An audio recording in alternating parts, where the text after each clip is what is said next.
Ywarruok e wilo omuoch e kind piny owacho mar kaonti ma Migori kod jaket mwandu moro moyang kaka Pristine Holdings mabende koro laro lowo maromo eka 0.3 mayande osebed kitiyo godo kaka sitend mar nyamburko marongo kane pok odar sitend mar nyamburkono. Jojuma leronwa. Lowo no mano osebed kitiyo kaka sitend kata bus park mar geche kuom higni molo 10 kane pok oger ka chungo geche machielo e boma Marongo koro ilaro.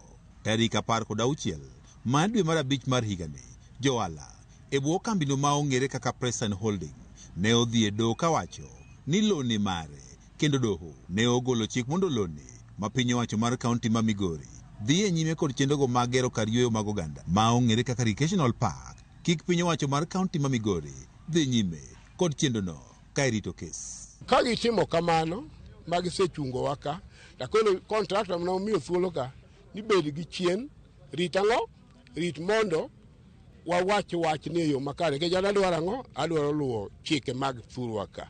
Ke chike ema biro konyowa, ok pa mara an individual.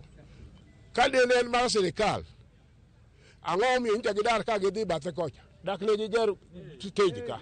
E seche mabende koro rito do mondo koro winj kesni, moko kuom jokanyo mag kambni mar ohala odiechieng' manyoro ne obago ng'anyo ka giwacho ni kaonti ma Migori dhi nyime kod tiyo kod loni. Wayudo plodni mwaka 221. The former governor Okotho Bado ema nomiyowago. Koro ne wasiko wandiko barupe ne county government mondo gol jogi.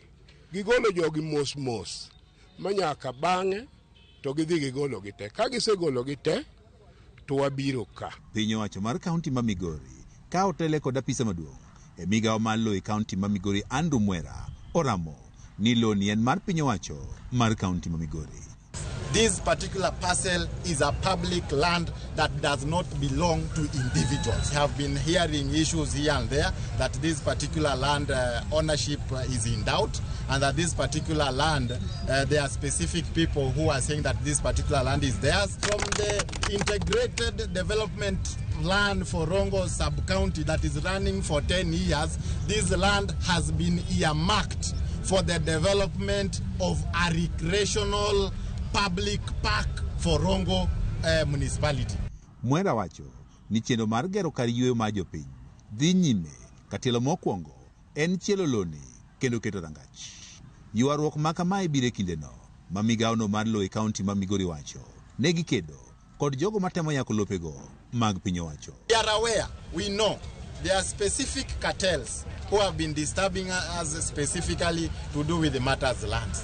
They work hand in hand even with the people that are working in the county government. They have been giving us a hell of work on how we are supposed to be proceeding in doing our activities. What I want to assure the general public and Kenyans at large is that all land that is public is going to be used for public purposes. Nyaka sani gimerito ni dono Marongo biro golo chik mane kata ng'eto ka otende kod loni ma ilaro. Do dhi chako winjo kes mar loni tarik 30 mar dweni. Jojuma, Ramogi TV, Migori.